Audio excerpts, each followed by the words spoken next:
모두를 위한 경제교육을 원스톱으로 제공합니다. 경제정책 브리핑실 코너. 오늘도 붉은 남자 권혁준 경제평론가님 스튜디오에 직접 나오셨습니다. 어서 오세요. 네, 안녕하십니까. 네. 새해부터 새롭게 바뀌는 금융제도들 빠르게 요점만 뽑아서 정리해 드릴 텐데 먼저 지난 시간에 소개해드렸던 서울시 안심소득이 시작됩니다. 오늘 구체적인 세부 내용을 볼 텐데 네. 먼저 이게 뭔지 모르시는 분들도 계실 수 있으니까 안심소득이 뭔지 다시 한번 설명해 주시죠. 네, 그 서울시는요, 이제 빈부 격차, 불평등 이런 것들을 이제는 해법을 찾기 위해서 우리가 기본소득이라고 보통 얘기하잖아요. 그래서 서울형 이제 안심소득 시범 사업을 이제 시행하게 됩니다. 그러니까 이제는 최저 생계를 이제 보장하는 거죠. 그래서 인간답게 살 수 있도록 이렇게 보는데 이게 하후 상박이라고 이제 말씀드렸어요. 그래서 네. 소득 보장 제도인데 한자어입니다. 그래서 아래하 두터울 후 윗상 열불박. 그래서 아랫사람에겐 후하고 윗사람에겐 박하다. 그래서 이제는 이게 최저 소득 보장 제도다 이렇게 보시면 되겠는데요. 네.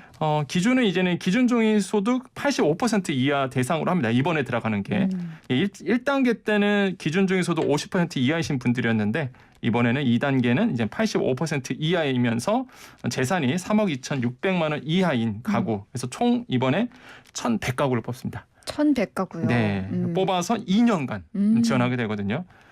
이게 1인 가구 같은 경우에는요 88만 원 받습니다. 월. 네. 그다음에 4인 가구 같은 경우에는 이제 229만 원 정도 받거든요. 그러니까 이게 사실 굉장히 서울시가 야심차게 시작하는 시범 사업이다라고 네. 생각을 해봅니다. 그러니까 소득에 따라서 지원금을 다르게 하고 또 취약계층일수록 더 두텁게 지원을 하겠다는 건데 맞습니다. 이번에 추가 모집을 하죠. 규모도 궁금하고 신청 방법도 알려주시죠. 네, 그 지난 시간에 제가 안심소득 이제 할 겁니다라고 우리가 얘기했었잖아요. 드디어 이제는 공고가 나왔어요. 오. 그래서 공고 나옵니다라고 했는데 네. 바로 나왔습니다. 어떤 내용인가요? 네, 모집 기간이 이제는 1월 25일부터요. 2월 10일까지 17일간 이제 모집을 합니다. 근데 네. 온라인 접수입니다. 이게 시니어분들은 좀 어려울 수 있는데 일단은 그 온라인 접수고요. 어디로 가시냐면은 서울 복지 포털 여기에 가셔갖고 이제는 신청을 해주시면 되거든요. 그래서 참여하고 싶은 분들은 서울 복지 포털에 가셔서 온라인 접수를 해주시면 된다. 제가 봤을 땐 분명히 몰릴 것 같습니다. 예, 많은 분들이 관심을 갖고 있기 때문에 그래서 시스템 과부하를 위해서 그걸 막기 위해서 네. 홀짝 이렇게 출생연도 끝자리 홀짝제로 이제 운영이 되고요. 아까도 말씀드렸지만 온라인 접수예요. 네. 어렵잖아요, 사실. 네. 이 장년층 같은 경우는 그래서 2월 6일부터 10일에는요 콜센터를 이제 운영하게 됩니다. 그래서 전화로도 신청을 받는 거예요? 네, 그래서 콜센터에 문의를 꼭 해보시면 되겠고, 네. 정말 많은 분들이 물어보시는 게 선정 방법이 뭐냐? 이게 공정하냐 이거죠. 이거는 무작위 선정입니다. 무작위 선정. 예, 무작위 선정이죠. 그러니까 형평성이 있어야 돼요. 공평해야 되고 그러다 보니까 사람이 뽑는 게 아니라 무작위로 이제 선정하게 되는데 그러다 보니까 총 6개월이 소요된다라고 이제 나오고 있거든요. 기간이 꽤 걸리네요. 네, 그래서 꼼꼼하게 이제 봐서 사실 이분들이 자격이 되는지 또 이제 보겠다는 거죠. 그래서 이런 것들을 보면서 선정을 하게 되는데 굉장히 이게 사실 서울시에서 야심차게 시작하는 거예요. 그리고 제가 봤을 때 의미가 있다라고 좀 보여지거든요. 처음으로 이제 시도하는 거고 기본소득에 대해서 그래서 과연 서울시의 이런 그 시범 정책이 성공할지 어떻게 될지는 뭐 지켜보셔야 되겠지만 네. 일단 선정이 되면 이제 최저 소득을 받습니다. 그래서 굉장히 그 어려우신 분들에게는 굉장히 큰 도움이 되는 정책이다라고 말씀을 드립니다. 2년 동안 지원받을 수 네. 있고요. 기초생활보장 생계급여나 뭐 기초연금 같이 기존의 복지급여 받고 계신 분들도 이 안심소득을 신청할 수 있는 거예요? 네, 이게 정말 질문 많으신데 신청을 할 수 있습니다. 받을 수는 있어요.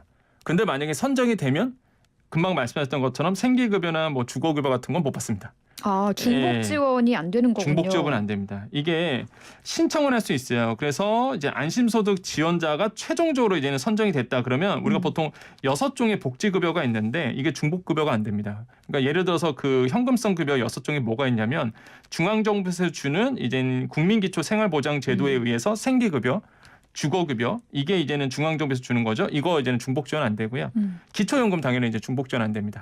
그다음에 서울시에서 주는 서울형 기초생활보장제도, 청년수당, 청년월세, 서울형 주택 바우처 이거라고도 이제는 중복 지원이 안 되거든요. 네. 그래서 보시면 되겠고 그러면 이제 그러실 거예요. 에이 이건 하면 안 되겠다. 내가 지금 급여 받고 있는데 생계급여 받고 있는데 하면 안 네. 되겠다 하시는데 일단은 국민기초생활보장제의 그 수도권자 같은 경우에는 급여 지급은 중단이 되는데 네. 수급 자격은 유지가 됩니다. 그러니까 수급 자격이 없어지는 건 아니에요. 그래서 네. 만약에 걱정하시는 분들이 야 이거 하면은 수급 자격도 없어져서 나중에 2년 후에 나 이거 수급 못 받는 거 아니야 그럴 텐데 그런 건 아니고 그 2년 동안만 이제 급여가 중단될 뿐이지 수급 자체 그 자격은 그대로 유지된다는 거 기억하시면 되겠습니다. 그러면은 기존 복지급여랑 이 안심소득증의 지원금이 뭐가 더 높은지도 잘 따져봐야 될까요? 따져보셔야죠. 예, 이게 아까 말씀드린 것처럼 뭐 4인 가구가 229만 원 정도 된다라고 하는데 이거는 최대 금액이고요. 이걸 또 따져보셔야 됩니다. 그래서 실제로 이제는 만약에 선정이 된다 그럼 네. 따져보셔서 선택을 하셔야 될 것 같습니다. 네. 지금 또 이것 외에도 바뀌는 금융제도들을 보면은 눈에 띄는 게 보험 관련해서인 것 같아요. 네. 나이롱 환자라고 하죠. 조금만 다쳐도 일단 병원에 가서 눕고 보는 일부 경상 환자의 과잉 진료로 자동차 보험금 지급이 많아지면서 보험료가 계속 오르고 있습니다. 네. 그래서 올해 자동차 보험 표준 약관이 변경됐다고 하던데 어떤 내용인가요? 네, 이게 표준 약관이 이제 변경이 됐습니다. 그래서 변경된 표준 약관을 좀 정리해 드리면은 첫 번째로 경상 환자가 있어요. 이제 가벼운 환자들이죠. 이런 분 치료비 과실 책임이 들어갑니다. 요 과실 책임 좀 이따 말씀드리겠고요. 두 번째로는 자기 신체 손해의 그 보장 한도가 좀 높아지고 세 번째로는 이제 경상 환자의 4주 이상 장기 치료가 필요하다. 그러면 이제 진단서 제출이 의무화가 된다라고 보시면 되겠는데 네. 요거를 조금 더 이제 자세하게 설명을 해드려야 될 것 같아요. 그러니까 예를 들어서 그 치료비 과실 책임이 뭐냐면 과실 정도와 그동안 무관하게 사실 뭐 자동차 사고를 당했다. 그러면 상대 보험사에서 치료비를 다 받았습니다. 그렇죠. 지금까지는. 네. 근데 이제 개정은 뭐냐면 이제는 과실 책임주의 원칙이 들어가 갖고요. 일단 경상 환자 그러니까 12에서 14급 정도 되거든요. 이 경상 환자 부상은요. 대인 1 있어요. 대인 2가 있고 대인 1 그 금액 한도 내에서 이를 처리하고요. 초과한다. 치료비가 초과한다 그러면 대인 2에서 처리하게 되는데 여기에서 이제 과실 부분을 따져 갖고 비율로 이제 처리하게 됩니다. 뭐 이렇게 얘기하면 어려워요. 어려워요. 예, 무슨 이거 예를 들어 말인가요? 보겠습니다. 네. 예. 상대방이 이제는 상대방하고 제가 이제는 접촉사고 난 거예요. 네. 8대 2로 나왔습니다. 일단은 상대방이 8이고 내가 2인 거예요. 그래서 네. 80대 20 이렇게 나온 거죠. 네네. 사고는요. 일단은 척추 염자로 나왔습니다. 부상 12급이고요. 그래서 총 교통사고로 한 200만 원의 치료비가 나온 상태예요. 네. 개정 전으로 본다 그러면 네. 일단 상대방의 자동차 보험 대인배상 1에서 120만 원, 대인배상 2에서 80만 원, 그래서 총 200만 원 이렇게 나오거든요. 상대 쪽에서. 그럼 내가 내는 돈은 없었죠? 없죠. 본인 부담이 없었어요. 네. 그런데 개정 후에는요. 어떻게 바뀌냐면 대인배상 1에서 120만 원 그대로 나옵니다. 상대 네. 보험사에서. 그다음에 상대방의 대인배상 2에서 그러면 80만 원이잖아요. 네. 여기에 이제 상대가 80%. 8대 2니까 지금. 네. 예, 내가 20%의 책임이 있으니까 그러면 20% 16만 원을 이제 내 보험사에서 내는 겁니다. 예, 상대 보험사에서는 이제 64만 원을 내는 거고. 그러니까 과거 같은 경우에는 온전히 80만 원을 이제는 상대 보험사에서 냈다 그러면 이제 네. 그렇지 않다는 거죠. 오. 한마디로 이제 과실 책임주의라고 과실을 해서 따져서 네. 내가 내야 하는 금액이 생기는 거군요. 그렇죠. 내 책임도 있다 이거죠. 예, 본인 책임도 20% 있으니 20%는 네가 책임져라. 뭐 이런 의미거든요. 그래서 이제는 한 만약에 80만 원이다. 그러면 20% 따져서 16만 원을 이제 내가 낼 수밖에 없는 상황이죠. 그렇게 된다 그러면 나이롱 환자 줄어들 가능성이 있습니다. 그래서 어찌 보면은 그러네요. 사실 뭐 보험을 드신 분들 같은 경우는 이게 뭐야 그럴 수도 있는데 사실 전 필요하다 보거든요. 예, 왜냐하면 너무 나이롱 환자가 많다 보니까 이게 툭 부딪혀도 그냥 들어 눕누신 분들이 있어요. 그러니까요. 그리고 영화에도 많이 나왔지만은 접촉사고 아주 간단하게 박아도 네. 뒷목 잡고 나오신 분들이 맞아요. 있거든요. 일단 아이고 허리야 목이야 그렇죠. 하면서 나오잖아요 차에서. 네, 그러다 보니까 사실 이번에 바뀐 게 이게 과실책임주의다라고 보시면 되겠습니다. 과실책임주의라는 건 어떤 거예요? 말이 좀 어려워가지고. 네, 그냥 자기 고의 또는 아니면 과실에 대해서만 이 책임을 진다는 의미거든요. 뭐 반대로 얘기하면 내가 고의나 내가 과실 있는 부분에서 내가 책임진다. 이렇게 이해하시면 되겠습니다. 그래서 그렇게 된다 그러면은 사실 그 바뀌는 게 많죠. 아까도 말씀드린 두 번째인데 자기 신체 손해라고 말씀드렸잖아요. 그러면은 과실 책임주의가 도입이 돼요? 그러면은 내 과실로 인한 내 거는 내가 책임져야 되잖아요. 네. 근데 제가 들었던 자기 신체 손해 보장 또는 자동차 상해로 이거를 이제 보상받을 수 있어요. 근데 문제가 뭐냐면 이게 한도가 작은 거예요. 뭐 사고가 크게 날 수도 있고 작게 날 수도 있겠지만은 요 보상 가지고는 내 몸을 내가 치료하기 좀 어렵다. 그렇다 보니까 이번에 자기 신체 손해 이 보장이 좀 넓어집니다. 예, 상해 등급별 보상 한도가 이제 상향 조정이 됐거든요. 이런 것도 이제 같이 바뀔 수밖에 없다. 그래서 요번에 이제 자동차 보험이 좀 많이 바뀌게 된다라고 말씀을 드립니다. 네, 또 앞에서 잠깐 이야기했는데 가벼운 접촉 사고가 나도 목이야, 허리야 붙잡고 나오면서 네네. 무조건 입원하는 경우가 많았는데 네. 이거 관련해서도 또 바뀐 내용이 있다고요. 그렇죠. 이게 그런 분들이 있어요. 무조건 입원을 하거나 아니면 상급병실로 이제 요구하는 경우가 있는데 그러다 보니까 진료 비용이 이제 과도하게 발생을 많이 합니다. 나오죠. 네. 많이 나옵니다. 근데 이제는 새해부터 바뀌었던 게 4주까지는 기본 치료를 보장해요. 근데 이제 4주 경상인데 아주 가벼운 사고인데 4주가 넘어간다? 그렇게 되면은 이제는 보험사에 진단서를 반드시 제출하도록 바뀌었습니다. 그래서 이제는 예를 들어서 이거는 4주 이내로 치료가 분명히 가능한 건데 일단은 병원에 오래 계신 분이 있거든요. 맞아요. 그런 분들은 이제 진단서를 무조건 끊어야 된다는 거죠. 아무래도 압박감이 있을 겁니다. 이런 분들은. 그래서 그렇기 때문에 이런 부분들이 좀 많이 바뀐다. 그래서 과도한 어떤 진료비를 좀 막을 수 있다라고 말씀을 드립니다. 그동안은 정말 오래 병원에 누워 있을수록 보험금이 많이 나온다고 네. 해서 그런 분들이 일부 있었는데 이제는 4주 이후부터는 진단서를 반드시 내야 하는 걸로 바뀌었다라는 네. 거죠. 맞습니다. 실손 의료보험 중복도 막는다면서요. 네, 실손의료보험을 아시겠지만 비례보상이잖아요. 어차피 두 개 들 이유가 없습니다. 근데 이제는 필드에서 실무적으로 봤을 때 이런 부분이 있어요. 단체 실손보험이 있었거든요. 그러니까 회사에서 드는 보험이 있어요. 그러니까 나도 실손이 있는데 회사에서 내 이름으로 또 실손을 듭니다. 네. 이게 중복이거든요. 어차피 비례보상인데 이게 필요가 없어요. 그래서 이제는 내가 이거를 중지할 수 있습니다. 단체 실손 의료보험 보장을요. 내가 일단 중지할 수 있고 또 한 가지 만약에 내 실손보험을 중지할 수도 있거든요. 그럼 내 보험을 중지했어요. 그러면은 다시 이제는 뭐 회사를 관두거나 아니면 단체 실손보험이 없어지면은 내 개인 되살려야 되잖아요. 그럴 때 이제는 재개 시 판매 중인 상품으로 선택할 수 있고요.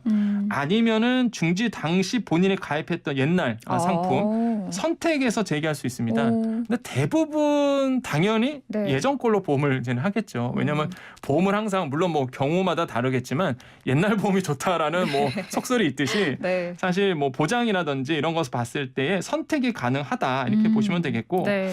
또 이번에 바뀐 게 뭐 보험 쪽에서 바뀐 게 보험 사기 제보. 요게 그 포상금이 아주 커졌습니다. 얼마나요? 이게 기존이 10억 원이었거든요. 20억 원으로 올라졌습니다.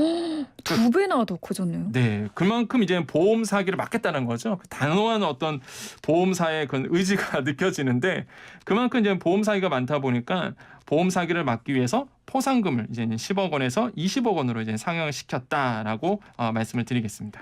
보험 사고 이거 신고하면 정말 포상금을 10억 원을 주나요? 최근에요. 최근에 사례가 있었는데 10억 원까지는 아니고 몇억 원대의 보상금을 받으신 분이 계셨어요. 그래서 상당히 큰 금액을 이제 사실 포상으로 받으신 케이스가 최근에 한번 있었거든요. 와. 그래서 이 보험 사기도 사실 이제는 뭐 파파라치라고 보통 얘기하죠. 네. 그래서 이런 것도 적극적으로 신청을 하셔야 되겠는데, 근데 저는 이제 적극적으로 신청해야 되는 이유가 결국에는 전체 비용이 높아지거든요. 사회적 비용이 굉장히 높아집니다. 맞아요. 이게 사기가 많아지면. 네. 가만히 앉아서도 내 보험료가 올라가잖아요. 그래서 이런 것만 좀 줄어들어도 사실 좀 좋겠다라고 말씀을 드립니다. 이게 이제 보험 사기 신고 포상금 2억 원으로 늘었다. 20억 원이요.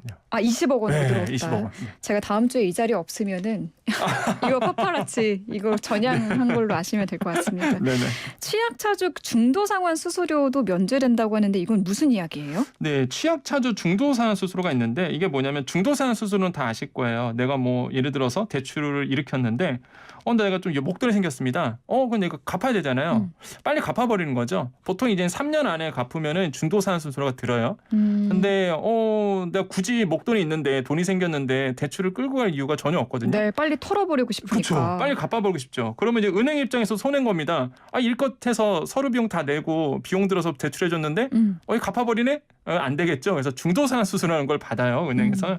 그런데 이번에 취약차주 중심, 그러니까 이제 어려우신 분들, 그래서 한시적으로 중도산환 수수료를 받지 않도록 이제 은행에서 했습니다. 그게 왜 그러냐면 정부가 압력을 줬어요 조금. 야 이게 취약 차즈 너무 어렵다. 뭐 도와줄 거 없냐? 그때 은행 쪽에서 중도산 수수료를 그러면 면제하자. 이렇게 이제는 피드백을 준 거죠. 화답을 했다. 그래서 1년간 올해부터 1년간 중도산 수수료를 이제는 받지 않겠다라고 이제는 얘기를 했습니다. 네. 그래서 대출을 갈아탈 때도 사실 중도산 수수료가 붙거든요. 대안대출할 때도. 왜냐하면 더 싼 이자로 갈아타거든요. 사실 네. 예, 대출이라는 게. 그럴 때도 사실 빨리 이게 대안대출이 뭐냐면 많은 분들이 오해하시는 게 이게 전산으로 그게 처리되는 게 아니라 기존 대출을 갚고 옮기는 거거든요. 그럼 갚을 때 중도산 수수료가 들어요. 그래서 요거에 대해서 이제는 어느 정도 활성화 될지를 보셔야 되는데 근데 사실 제 생각도 마찬가지고 뭐 필드에서는요.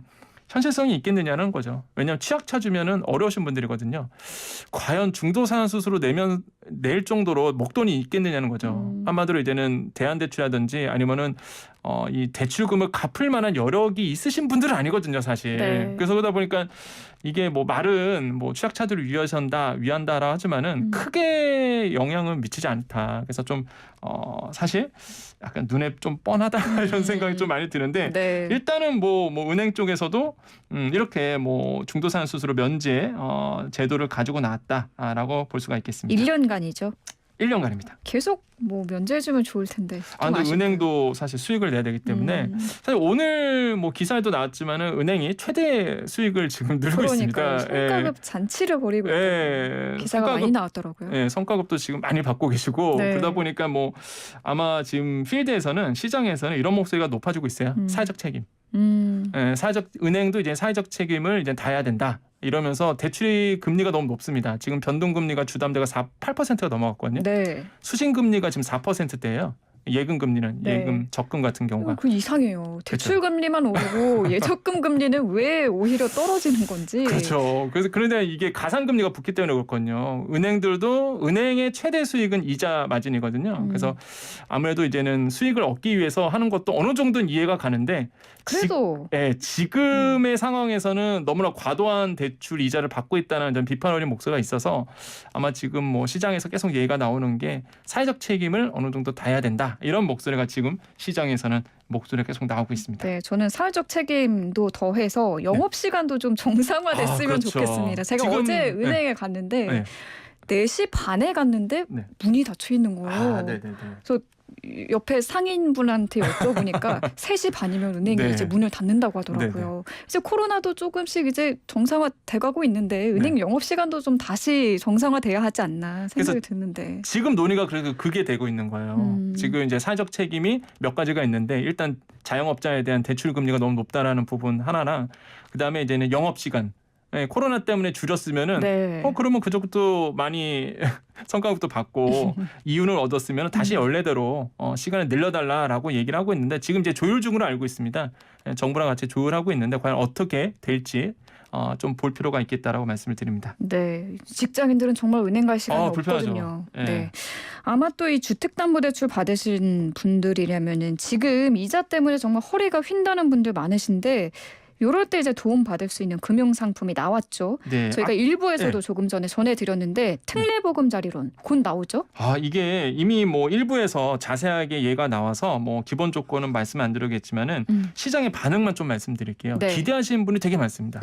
아까도 뭐 일부에서 말씀드렸지만은 안심전환대출, 보금자리론, 적격대출 이거 다 합쳐놓은 거잖아요. 장점들만 모아놓은 거죠. 네, 그러다 보니까 지금 시장에서 굉장히 기대를 많이 하고 있어요. 특히 이제는 신규 대출자 하신 분들 이번에 내 집 마련을 하셔야 된다라고 이제 생각을 하신 분들이 지금 기대를 좀 많이 하고 있고 지금 뭐 얘기가 지금 나오고 있는 게 과연 1주택자도 가능할 것인가 이게 사실 지금 귀초미 감시사거든요. 그러니까 무주택자만 보통은 이제는 뭐 보금자리론이나 이런 것들은 무주택자만 됐었어요. 근데 만약에 이번에 아직 구체적인 게 나오진 않았으니까 대략적인 것만 지금 나온 거거든요. 만약에 특례보금자리론이 공문이 뜨고 그 안에 1주택자도 만약에 이 대출을 받을 수 있다. 그러면은 이제는 정말 파격적인 겁니다. 지금도 파격적인데 소득 조건 없죠. DSR 미적용이죠. 이것만으로도 파격적이거든요. 제가 봤을 때는. 그런데 만약에 이것보다 더해서 1주택자도 대출이 이거를 쓸 수 있게끔 하면은 정말 뭐 규제라는 규제는 다 푼 상황에서 네. 제가 봤을 때는 굉장히 위험하다. 예, 다시 한번 부동산 들썩일 가능성이 굉장히 높거든요. 그래서 지금 시장에서는 그런 거를 지금 보고 있어요. 이게 뭐 워낙 파격적인 조건이기도 하지만은 과연 어떻게 상품이 이번에 이제는 나올지. 예, 그래서 이런 부분들이 굉장히 관심사고 저는 이번에 봤을 때 와 DSR 미적용이 정말 저는 이거 파격적으로 보거든요. 예, DSR 그전까지는 다 DSR 적용을 받았기 때문에 대출하고 싶어도 사실 소득이 낮으신 분들은 대출이 안 됐단 말이죠. 그렇죠. 근데 이번에 미적용 들어간다고 지금 이미 발표를 해놨기 때문에 이것도 굉장히 좀 파격적이고 이미 지금 부동산 시장은 미분양 규제를 다 풀어버렸습니다. 뭐 아시겠지만은 지금 미분양 같은 경우가 문제가 많이 돼서 부동산 시장, 미분양 시장 다 푼 상태거든요. 뭐 그래서 지금 뭐 등촌주공도 계약률이 지금 높아지고 있고, 네. 그다음에 뭐 GS 건설에서 하고 있는 성북동에 있는 재개발 단지도 지금 뭐 10% 계약률이 더 높아지고 있고, 네. 그러니까 지금 모든 재개발 단지들이 지금 좀 들썩이는 모양새가 다시 보여주고 있어요. 그러니까요. 지금 뭐 네. 집값 안정화를 기다리는 분들도 굉장히 많은데 네. 다시 또 집값 오르는 건 아니냐 네. 이런 우려죠. 지금 그래서 시장을 모니터링 해보면 미분양, 그러니까 저기 급매물은 지금 빠진 상태입니다. 지금 급매물은 다 지금 소진이 되고 있는 상태고 점점 더 이제는 가격 하방을 이제 지탱하고 있는 상황으로 가고 있어요. 그래서 더 이상 이 서울 수도권은 이제는 빠지겠느냐라고 봤을 때 물론 고금리 상태다 보니까 과연 빠질지는 더 빠질 여력은 있지만 그래도 지금 계속 정책이 이런 그 집값을 지탱하는 정책들이 나오다 보니까 지금 시장에서는 좀 우려스러운 목소리도 지금 나오고 있고 더 우려스러운 거는 지방 부동산입니다. 지금 지방 부동산은요 거의 초토화예요.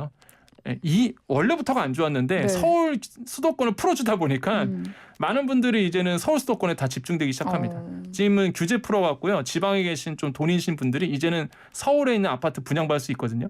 그러면 지방 부동산 분양받겠습니까? 이제 서울 부동산 분양받겠습니까? 서울로 오죠. 그러다 보니까 지금 미분양 같은 지방 부동산 부분들이 더더욱 심화될 가능성이 굉장히 높습니다. 그래서 지금 정책이 한꺼번에 너무 많이 바뀌어갖고 이런 것도 같이 모니터링 해주시고 이번에 나오는 특례보금자리론 같은 경우에도 실수요자들한테는 정말로 큰 도움이 돼요. 특히 이제는 그 대안 대출하시는 분들, 지금 고금리 있으신 분들한테는 지금 뭐 말 그대로 정말로 좋은 기회가 될 가능성이 높거든요. 그래서 만약에 특례보금자리론이 1월 중으로 지금 공문이 뜬다고 지금 정부가 밝혔기 때문에 1월 중으로 이제 나오게 되면은 아마 많은 분들이 관심을 가져주시고 한번 실행해 보시는 것도 나쁘지 않다라고 말씀을 드립니다. 네, 1월 중으로 세부 내용이 나온다고 하니까 이 네네. 내용도 전해주시면 좋을 것 같습니다. 네. 1340번님이 은행 그 영업시간 저희가 이야기했잖아요. 네. 그것뿐이 아니라 지금 점포를 너무 줄여서 은행을 찾아서 또 몇 시간을 기다린 적도 있다라고 하셨네요. 맞아요. 진짜 점포가 점점 더 비대면 상태로 가다 보니까 대면 영업을 굉장히 줄고 있거든요. 네. 사실 이것도 이제는 은행 분들한테는 되게 불만이에요. 왜냐하면 되게 일자리가 사라지니까. 하지만은 뭐 시대적 배경이 지금 비대면 사회로 가고 있다 보니까 비용 측면에서 계속적으로 좀 은행 수가 줄어드는 모습이 좀 안타깝다. 네. 특히 이런 디지털에서 좀 소외되신 분들 입장에서는 우리 굉장히 불편하거든요. 어르신분들도 이 비대면 영업 위주로 가게 되면은 은행 영업 보기가 상당히 어렵거든요. 네, 어렵습니다. 뭐 대출 받을 때도 그렇고 조그마한 뭐 상담 받을 때도 콜센터가 전화가 돼야죠 말이죠. 전화 연결도 아무리 해도 어렵고. 전화 연결도 안 되고 네. 그러다 보니까 좀 그래서 은행들도 신경을 많이 쓰고 있습니다. 이제 어플들도 이제 장년층이 볼 수 있도록 글자도 크게 만들고요. 그래서 좀 친화적으로 하고 있는데 아직은 좀 역부족이다. 그래서 이런 부분도 은행들이 좀 신경 써야 되지 않을까 생각을 해봅니다. 네, 알겠습니다. 오늘 말씀 여기까지 듣도록 하죠. 감사합니다. 네, 감사합니다. 네, 지금까지 권혁준 경제평론가와 함께했습니다.